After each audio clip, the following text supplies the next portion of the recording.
But yeah, very excited to get into game week. I think our players especially, right, just a chance to play and compete against somebody else in spring ball through fall camp. It's what everybody goes through. We're just in week 0, so we're getting a little bit earlier than everybody else. Really excited for our players, our coaches, but just Illinois football in general, which obviously includes the University of Illinois, the Champaign-Urbana community, all of our fans and alumni. There's a really good buzz going with our players.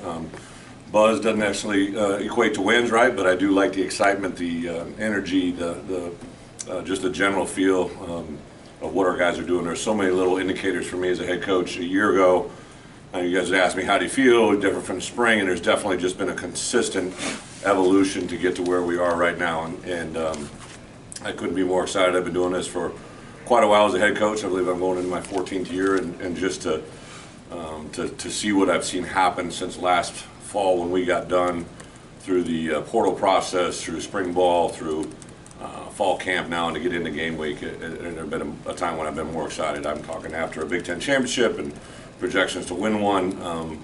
This group of guys is very special, and I think it's going to be one of those type of years. Coach, how's the health of the team going into game one? I've been very just met with the docs yesterday. I've been very impressed with not just our overall health, but just our ability to handle the moments that have popped up. Had a couple soft tissues, had a couple guys with concussion systems that worked their way through it, but T-Rob was really the only guy that came into camp limited. Sean Miller was limited, but he got cleared. He took a couple pops, direct hits on that shoulder during scrimmaging, so we're 100% sitting on ready. There's a couple guys that are soft tissue that I think will be cleared by midweek, but for the most part, we're overall very healthy. Bret, on the starting quarterback position? The starting quarterback position took 2 questions. I know who the starting quarterback is. The starting quarterback knows who the starting quarterback is, and our team knows that, right? I think our guys understand the value of these first games, what it allows us to do. I think we learned it last year firsthand, that sometimes to show up on game day and let everybody see the University of Illinois unfolded for the first time in reality is a good thing, so we'll kind of stick to that messaging. But I would say the 2 top candidates I've been around Art for obviously a full season now. I think the concerns that we had going in the first place when I told Art that we were going to go after a quarterback that was going to be a portal quarterback, I'm very upfront with our players. I think one of the things I greatly respect is the relationship that I have with our players of being honest, full throttle, and I told him, specifically about Tommy, right? And Art's reaction then is the same that it is right now today. I think he wants Illinois to be successful. He obviously has individual dreams and goals, but those two have built a relationship that I've seen a lot of good quarterback relationships. Those two are, as you know, they're kind of unique, different people, right? From the same area of the country and all that, but 2 kind of different guys, but they get along extremely well. To watch their interaction during practice, to see them, hear them compete is awesome. And I would say both of them, obviously I've known Tommy less, but both of them are playing as good at football right now today as I've ever seen either one of them play. Give an update on Luke Ford. Yeah, Luke, by NCAA rules, we took him out of the 110, and same way with Donovan Leary. It's just kind of standard process when a guy can't participate. So we could go back to full roster on Saturday of 118 players, so we're at full roster. Luke, last night was kind of a modified early down practice, but it was 12 periods, and he was there the whole time. Didn't have any problems, didn't have any issues. I think the combination of Luke, Tip, and the other guy that's had a really good camp is Mike Marquez. I'm excited to see that tight end group because all 3 of those guys are a little bit different. And you throw in Griffin Moore, who's playing really good football. Griffin had a kind of an uptick about week 3 of fall camp, and he has been riding a rodeo that's been pretty good. I told him whatever you're sleeping in, whatever you're eating for breakfast, stay with that because it's running in the right direction. So I'm excited to see all those guys, and then I think Henry Boyer will play for us at tight end as well this year. Just to follow up, Luke is available, he will play. Oh yeah. Give an update on Ben Miller. Will he be here game day? What's his situation? Yeah, so I think we kind of gave a little bit of an update. Ben got some really good news during the course of the summer. Things were going in the right direction. But when I made the decision to transition with Sean, right, that basically put Sean in that special teams coordinator role for the entire fall, right? We didn't want to have Ben. He's with us quite a bit. I was with him for about an hour and a half this morning on a Zoom call, and then he and I met individually after that. He's doing some things that kind of more of an analyst type role, right? Like he can't coach. He is not performing coaching duties. He is allowed to stay on recruiting, which is what we basically meet about. Because of the NCAA, I was able to replace him physically on the field as a coach, but we can keep him alive in a recruiting role. That's what his capacity is, and everything's been very, very positive as of late. But projected, we probably won't be able to, if everything goes well, wouldn't be able to have him back in our midst as a normal guy until October, November. So we'll just wait till after the year. Bret, obviously, what you do on the field will impact attendance. But what is your hope for what fans will show up this year? What's it mean to your program, your players, and recruiting? Yeah, you know, I've learned this through my years as a head coach, right? Like I obviously don't have the ticket manager title in my resume, but I realize very, very much, and I remind our players and our coaches every day that people will come and support what they're proud of, right, and what they enjoy watching. So even though I'm not directly in charge of ticket sales, I am directly responsible for, I think, what kind of crowd we get, right? Because the product we put on the field is what I think people want to be proud of. They want to come and see something that's entertaining. I think, not revealing too much, but offensively, defensively, and special teams, I think this will be an environment and a game that people will be excited to watch. I think we got some dynamic skill players offensively. Every rule that comes down the pipe now is designed to make more plays happen offensively and allow people to score more points. And I'm a former defensive guy that says that with a grin, but I think part of the reason I like this team is I like watching them compete. I like watching them play, and I think that can be a direct indicator to our ticket sales, really. And I've talked to numerous groups. I literally just had a Zoom call with some great supporters that are hugely responsible, from the way our building is built to the rooms that are in it, and several other things in the athletic department. And I told them the same message I've told if I'm talking to a group of local people who maybe haven't given $1, right? Like, we played our best football when we were on the road in front of big crowds. I think last year when we played in that Nebraska game, we were really willed in the second half to play well because of the crowd and the environment they saw, and it was only at about maybe a half to 2/3 of the capacity of what it can be. I've been in this stadium on the other sideline when it's roaring full go, so I know how great it can be. And if we can get to a point where we can fill Memorial Stadium because of the product we're putting on the field, we'll be in a great spot. Bret, is there an advantage to having both your coordinators on the sideline with you and being able to look them in the eye? I know you're on a headset. Yeah, no, I think there's tremendous value in the two coordinators because of who they are. They both want to be down on the field, which I'm fine with. I don't have any issues with guys being up or down. I was a coordinator that was always on the field because I wanted to see the look in their eye, to your point. Our players. Ryan has, I've watched him in action as a coordinator. I was really impressed with Ryan before the season, but I really became overly impressed, when I saw him on game day. Handled the highs and handled the lows. His reaction and demeanor to his players and his coaches is extraordinary.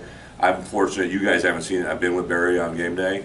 I'm sure he gave a couple dry one-liners in the press conference as well. He's a very stoic, very, very measured guy. Like, I know he seems carefree, but there isn't anything that Barry Lunny says or does that hasn't been thought of, right? Like, he's a very calculated person. When you get a chance to meet his dad, like, he is a great representation of what he's grown and been bred, to be in his world.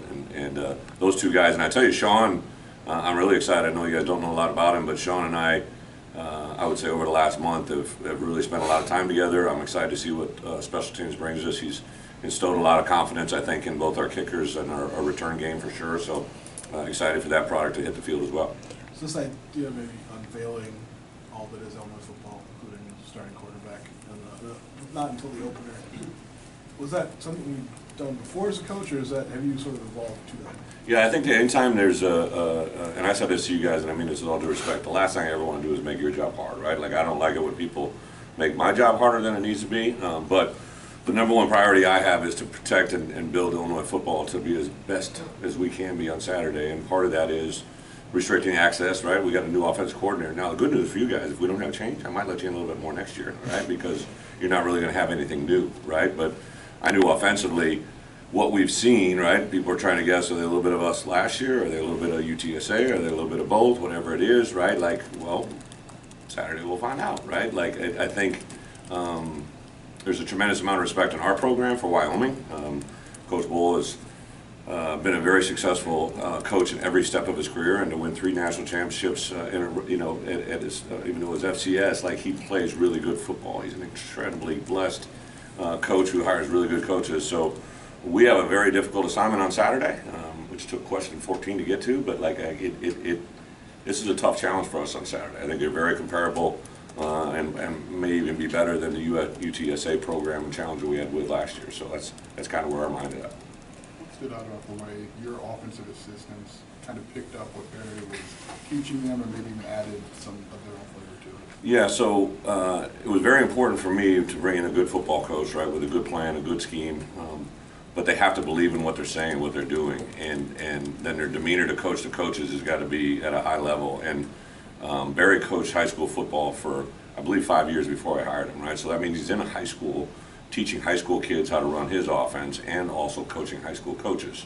When Coach Fry gave me my first job, he said the only regret he had in giving me a job is that I've never taught, right? I was never a teacher. And that kind of has always stuck with me, because it's not what we know, it's what we're able to teach. And I could tell right away from the way Barry taught me his offense and the way he says things, like the teaching element was there. And then what he did is parlayed that into our room. I don't want to speak on behalf of George McDonald, Corey Patterson, Bart Miller, Ben Miller. That they just immediately saw, I think, a guy that knows what he's talking about. He's able to say it. He's got great demeanor. He does have a personality and a humor to him that is unique, and I think people just naturally like him, which gravitate them to learn from him. And then I'll tell you, the place that really jumped out to me was watching our guys interact with him during spring football. The detail that they played to, that he asked of, the questions they asked, it just gave me an indication of that he was reaching them on a lot higher level than we've been able to do.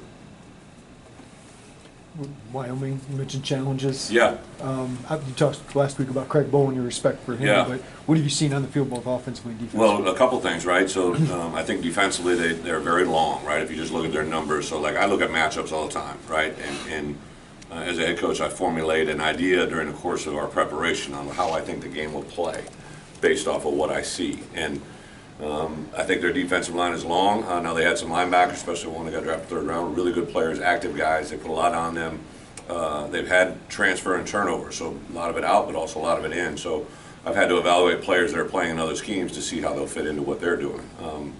I think offensively, there is some carryover to kind of what we do, but in their system, their quarterback kind of drives the whole thing, and their biggest challenge that I don't know as of right now is who their quarterback is, right? And I know they know it right now, but that's going to be the biggest thing for us to unfold on Saturday is defensively, how are they going to play, what's going to be the emphasis, who their playmakers, and then special teams I think will be kind of a continuation, but you don't know who their return guy is going to be, and you know how that's going to play in the kicking game.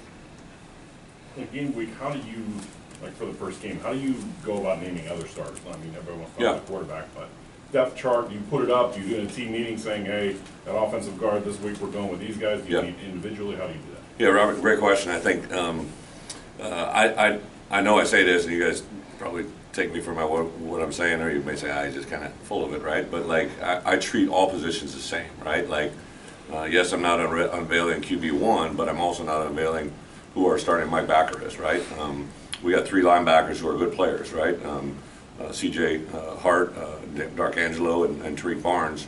All 3 of those guys, in my opinion, are starting linebackers, but only 2 of them are going to start. And that'll happen on Saturday.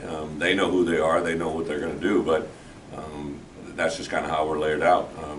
At corner, same deal. You know the people that are involved in those things, but who the 2 starting corners, you probably think Spoon's going to be one, but probably may not know the other one. So I don't see the advantage of letting that be known before Saturday. After that, it's kind of a little bit more out there moving forward, but it's nothing more than that. I do think, I told our players specifically in a meeting, I'll take you in our meeting room. I mean, I'll let you practice, I'll take you in our meeting room, all right? So I told our guys yesterday, all right, from this point forward, although we practiced a little Wyoming the last 2 weeks, you know, today when we call our number 1 offense, those 11 guys going out in 12 personnel, that's their starting 12. That's as we see it now. Now, it could change before Saturday, but I want them to know who it is. I want the right guard to know who's playing next to him at right tackle. I want the center to know whose 2 guards are going to be.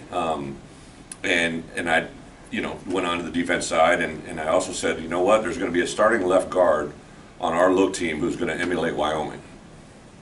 So our starter at left guard on offense has got to be just as well this week, right, as our look team guy, because that's going to give us a chance for our defense to have success. And I gave the example, right? Last year, I named Brandon Peters the quarterback during the start of the week, right? And he knew he was a starter. Art knew he was the backup. But what no one knew is midway through the first quarter, we were going to remove Bart or BP for X number of games due to a shoulder injury. But because Art Sitkowski prepared in a way to give us a chance to have success, we went on to win that football game because of Art's demeanor during the course of the week. Fast forward to Penn State, BP is a backup quarterback. Art's our starting quarterback. Gets us into, I believe, our third or fourth overtime.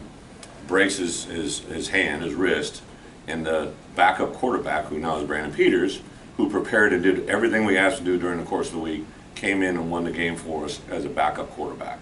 2 different occasions, 2 complete flips, but it's really the same scenario. So I really challenged our number 2s and our look guys, right? If you take this week off, right, we'll be off on Saturday. And I really, really want to stress that, because I thought Kendall Smith gave a talk to our team, and he talked about the journey he's been on, right, to be a practice player for 3-4 years. Literally last year was the first time he wasn't a practice player, got his opportunities on the field, and then this year he's projected to be a starter. And in reality of it, last year when I saw him making plays on special teams and during look period practices, I would say to Ryan, like, hey, how can we get Kendall involved? And that led us to where we are today. So there's a lot of different storylines out there. They're not always just he doesn't want to announce a starter. It's what I'm doing, I think, is best to help our team prepare for win. How different is it to have Coach Snyder being a former punter? It's a great question. I think I always say this, right? Barry Lunny played quarterback, right? So I think he has a perspective to that position is very unique. Most quarterback coaches that I've been around were also usually former quarterbacks. The same thing carries into now with Sean Snyder. He was a tremendous punter. He was also a kicker. He's been involved with special teams as a player, as a coach. So to have that perspective is very unique. And if you really truly look at special teams coordinators across the country, there's actually a very few amount of them that are actually former specialists. So I think it's a great perspective for what he can do. Especially, I think if you interview Hugh Roberson, he would tell you that Sean's been a tremendous asset for him and his kicking skills. Coach, do you like the new rule on getting to appeal the targeting call? I do. I still think it needs to be tempered, right? So I love this because the targeting rule actually came about when I was on the rules committee, and I was involved in like 2 to 3 years of discussions before it actually became a rule. And our main mission, if you interview Steve Shaw right now, who's the director of officiating for the entire country, the number one reason we wanted to install a targeting rule was to change the demeanor and attitude of our current game, right? To take kids and teach them that their helmet shouldn't be involved in the way that it was being not only maybe taught but also being used. And I don't think there's anybody in college football right now that's been in college football the last 5 years that can tell you that targeting rule has not changed the demeanor of our players. It's a safer game. I think players are conscientious, aware of it. We had 3 situations during one scrimmage where one was called but the other 2 were close, and I literally taught our players on those plays, right? You think about Sidney Brown, like he's a very aggressive, powerful, physical player. I don't recall him last year being targeted and getting a target call once. And some of them were looked at, right? I remember the hit against the Purdue tight end. There was a play, I think maybe UTSA or Maryland, where there's a receiver coming across the middle, and he's learned, I give Ryan a lot of credit, he's learned to teach our players how to keep their head out of the game, which the number one thing is safety. Josh has afforded us an opportunity. We have customized helmets for every player on our roster now. We do everything we can to protect their safety. Because of who they are, it's also huge in recruiting, and I think anything that modifies the targeting rule, the one issue I have is the unintentional targeting. There's targeting that happens on purpose, right? Like kids do it and they know it, but it's the unintentional targeting that removes a kid from a game that I still have a hard time removing someone, because there's only 12 guaranteed opportunities, right? Like our game is so limited in the number of opportunities they get that I feel bad when a kid puts himself in a situation and maybe the targeting occurred, but he didn't go into the play with the idea to do that, right? It was just kind of a bam bam, and they called it. That's the one I struggle with. Ryan said he's kind of preaching to the team to let plays kind of come to them, don't try to force anything, especially week 1. How difficult is that to get that kind of through their mind when all the jitters are hitting them? Yeah, I think what Ryan is kind of referencing, and I don't want to speak on his behalf, but what we talk about all the time is everybody just to do their job, right? So sometimes on defense you may have a a call that puts a lot of pressure on one player to execute that call, he may not get rewarded for it, like it's forcing for us when we bring pressure, I always say, okay, when pressure comes, make it stay there, right? So even though pressure might be coming from the right, it's that left end that has to maintain the leverage to make sure the pressure works. And that's not really exciting, but he's got to do his job. So I think that's what he was kind of referring to a lot of times, especially defensively. For you to do well, sometimes is doing something you don't like to do or you don't get rewarded for it, but when your time comes, shine. And Ryan has an uncanny way of explaining that to our guys. And I apologize, but Yeah. with the rules being what they are now, are your GAs allowed to be on the field on Saturday and have direct one-on-one communication with the players? You need a a rules book to figure out. So our 4 GAs are basically accountable coaches, right? So they're allowed to be on the field. They can give instructions during the course of the week. And then when they're on game day, they're allowed to be in the booth, on the field, GA'd, mic'd up. There's a few exceptions. There's even a bonus headset where